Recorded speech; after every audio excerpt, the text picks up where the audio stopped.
Estamos agora neste Now à meia-noite, como é habitual, com o Afonso Moura. Afonso, boa noite. Boa noite. Vamos começar precisamente por aqui. Isto é Trump, no fundo, a reiterar aquilo que tinha escrito ontem, mais ou menos por esta hora, na Truth Social. Como é que interpretas aquela mensagem? É um alinhamento com a Coreia do Norte? Eu diria que é excessivo dizermos que é um alinhamento com a Coreia do Norte, Rodrigo. E é de facto muito interessante que nós temos vindo a analisar esta questão, mesmo na semana passada com a Bruna. Eu toquei já nas tensões que os Estados Unidos da América neste século, a um determinado momento, poderão ter que escolher entre o Japão e a Coreia do Sul. E, em alguma medida, aquilo que Donald Trump está a deixar aqui bem claro é que a sua visão da política internacional é uma visão que muito provavelmente vai continuar a apostar no Japão, mas pode não continuar a apostar na Coreia do Sul. De facto, é interessante nós escutarmos o presidente norte-americano. Ele tem uma abordagem sempre muito circense, não é? Donald Trump tira-nos coelhos da cartola e agora, do nada, quando as coisas até estavam um bocado mais viradas para o Médio Oriente, não é? Nestas últimas semanas, nós temos aqui uma realidade do Pacífico. E é muito importante nós percebermos isto, Rodrigo, porque de facto as pessoas tendem a esquecer que a América é uma potência do Pacífico. Porque nós, como estamos na Europa Atlântica, temos sempre uma visão que nos remete para o Atlântico, e é verdade, e temos que recordá-lo sempre, a América, as 13 colónias, começam em grande medida ancoradas no Atlântico, mas já desde o século XIX chegam ao Pacífico. E essa dimensão do Pacífico nunca acabou por ser removida. Agora, a relação que Donald Trump tem vindo a tecer com Kim Jong-un remete já para o primeiro mandato de Donald Trump. Sim, quando fez aquela visita à Coreia do Norte, precisamente. Exatamente, e vimos-lo de mão dada com o líder norte-coreano. É algo que, de facto, cria um grande problema a quem tem uma visão liberal da política, porque as pessoas dizem, bem, Putin em alguma medida está com uma boa relação com Trump, não é? Pelo menos a nível pessoal, Kim Jong-un também, e nós sabemos que estes dois países estão em alguma medida unidos neste ponto contra o Estado ucraniano. E Donald Trump tem aqui também uma visão que acaba por ser uma visão, diria eu, um bocado economicista, não é? Donald Trump fala internamente para os seus eleitores e diz, bem, nós gastamos imenso dinheiro com a Coreia do Sul, os tais exercícios militares, e sempre aquela ideia que são os Estados Unidos que pagam. E aqui é uma questão que nós poderíamos pensar, não é, historicamente, aquilo que a determinados momentos foi o tributo imperial. Ou seja, nós quando tínhamos redes imperiais, aquele tipo de territórios que estavam debaixo da alçada de um determinado império pagavam um tributo. O que é que Donald Trump está a dizer aqui? Bem, não é que nós larguemos a Coreia do Sul totalmente, mas nós queremos que eles paguem um tributo maior. Ou seja, os Estados Unidos da América não podem continuar a despender os rios de dinheiro que têm despendido nos últimos anos, mas isto é algo que Donald Trump já tem vindo a dizer há algum tempo, e não é só no Pacífico.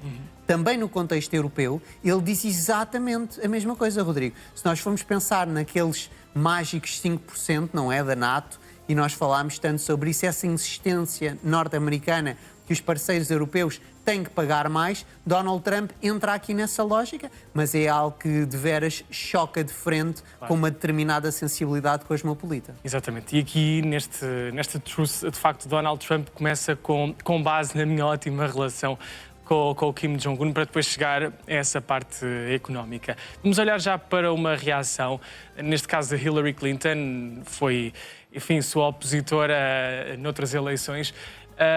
Aqui está ela, precisamente a propósito deste caso da Coreia do Norte, e aqui também a reforçar a sua relação com a Rússia. Exatamente. Ele diz, bem, o presidente tem uma política externa que é mais amiga da Coreia do Norte e da Rússia do que do Canadá e da Oman. Estão a brincar comigo e, de facto, vê-se aqui que Hillary Clinton ainda não digeriu aquela derrota em 2016 face a Donald J. Trump. E repara, Rodrigo, não é só ela que não a digeriu. os democratas ainda não a digeriram e é de facto fascinante ver que, passado estes anos todos, ou seja, cerca de uma década já, nós temos ainda este ataque a Donald Trump. E é muito interessante pensar aqui em Hillary Clinton. Ela é uma política extremamente experiente, tem uma visão muito clara e ela menciona de facto o Canadá e Oman, porque nós sabemos que também muito recentemente Donald Trump disse que poderia bombardear o Estado omanita, não é? Mas conseguimos, de certa forma, entender o pragmatismo deste tweet, não é? Quando, de facto, parece que realmente Donald Trump tenta fomentar uma melhor relação com estes países hostis do que propriamente com o vizinho Canadá. Lá está. Repara, aqui é muito importante nós relembrarmos disto. No século passado existia um homem chamado Henry Kissinger e durante a Guerra Fria ele disse: aquilo que é chave é separarmos a China e a União Soviética. Agora, neste século XXI, muitos realistas que circundam à volta de Donald Trump dizem: nós temos que continuar com Pequim e Moscovo separados, mas agora o adversário principal já não é Moscovo, como foi no século passado, é Pequim. E por isso mesmo Donald Trump tenta uma aproximação à Rússia, que deu alguns frutos, mas verdade seja dita, não deu tantos frutos como muitos pensaram a um determinado momento, mas isto é uma maneira de Donald Trump puxar a Rússia, ou tentar pelo menos puxar a Rússia, e não deixar que a Rússia fique cada vez mais alinhada ou mesmo encostada, como diriam alguns, à China. E por isso mesmo nós temos aqui uma visão de Hillary Clinton que é completamente diferente. Ou seja, Hillary Clinton e os democratas, regra geral, têm uma visão mais maximalista, não é? Que nós poderíamos dizer que eles vão parafraseá-la de uma forma, a meu ver, um bocado simplista, mas é a ideia das democracias contra as autocracias. Sim. Mas repara, é muito interessante, Rodrigo, nós vermos que ela menciona quem? O Canadá, e aí essa lógica aplicar-se ao Canadá, mas será que essa lógica se aplica ao Oman? Sim.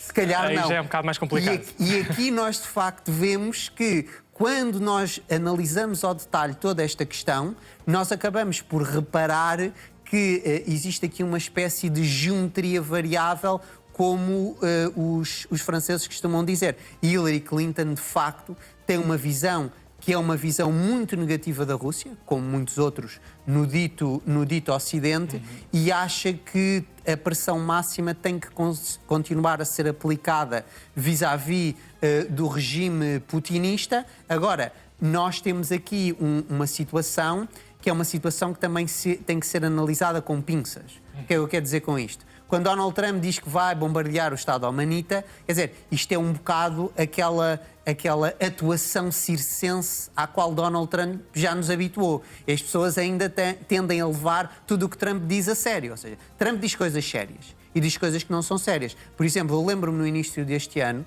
com o teu colega José Pedro, eu disse, bem, eu acho que Donald Trump, quando fala da Groenlândia, está a falar a sério.